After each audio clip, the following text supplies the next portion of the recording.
Hey there, brave little stars. Tonight, we're tiptoeing into a world where shadows whisper, where doors hold secrets, and where silence itself is alive. Welcome to the Crackup Factory, where courage always walks in the dark. Our unforgettable story tonight is called The Girl Who Woke the Silence. In the forgotten valley of Wraithmoor, the fog never lifted, and the clocks never chimed. Here, silence wasn't just the absence of sound, it was a living, breathing thing. The villagers only ever spoke in hushed whispers. Doors would creak open, but were quickly shushed closed. And every child grew up hearing the same warning. Never, ever break the silence. It listens. But there was a girl named Eris. She was quiet, with eyes that held a fierce spark. And unlike everyone else, she wasn't afraid of the silence. In fact, she felt it calling to her. Eris lived on the poorest edge of town, where most people ignored her and teachers paid her no mind. But because she was overlooked, she noticed things that others didn't. She saw shadows that moved without any light to cast them. She heard footsteps that didn't belong to anyone. And she felt a faint, low hum just beneath the crushing quiet. One night, she decided to follow that hum. It led her straight to the abandoned bell tower that loomed over Wraithmoor like a silent giant. As she stepped inside, it felt as if time itself had stopped. Dust hung suspended in the air, and curtains were frozen mid-flutter.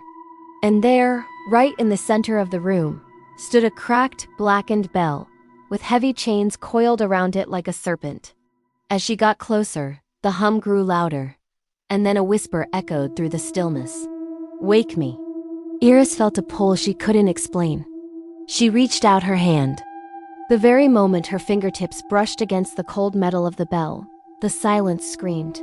Every window in the valley shattered at once. The thick fog began to spiral upward, and the ground trembled beneath her feet. A bone-chilling wind ripped through the tower, carrying a voice that said, "You have broken me free." The silence wasn't an absence after all. It was a bound giant, a forgotten guardian that had been imprisoned for centuries after protecting the valley from a forgotten threat. Fear had made the people lock it away. It rose from its prison, a towering, shadowed, ancient being. The villagers below panicked. All they saw was a monster unleashed. Torches were lit, and pitchforks were raised. They turned their fear on Eris, blaming her for the chaos. But as the angry mob charged toward the tower, the giant shadow of silence moved to shield her. Eris found her voice and shouted over the noise, her words ringing out with newfound power. "He wasn't our prison. We were his." At the sound of her voice, silence bowed its head. The entire valley shook one last time.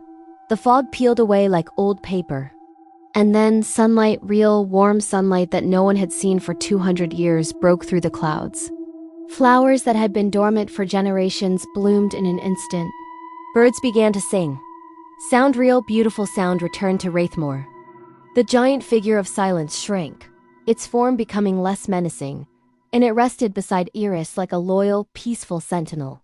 The townspeople finally understood. The very thing they had feared for so long was the thing that had been protecting them all along. Eris, the girl they had once rejected and ignored, was now revered as the keeper of the returned sound. Silence remained by her side, not as a symbol of darkness, but as a guardian of peace. And Eris, who had grown up completely unheard, became the voice the entire valley learned to depend on.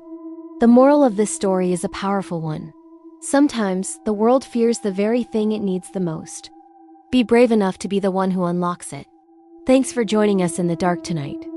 If you enjoyed this story, don't forget to like, subscribe, and hit that notification bell so you never miss another adventure.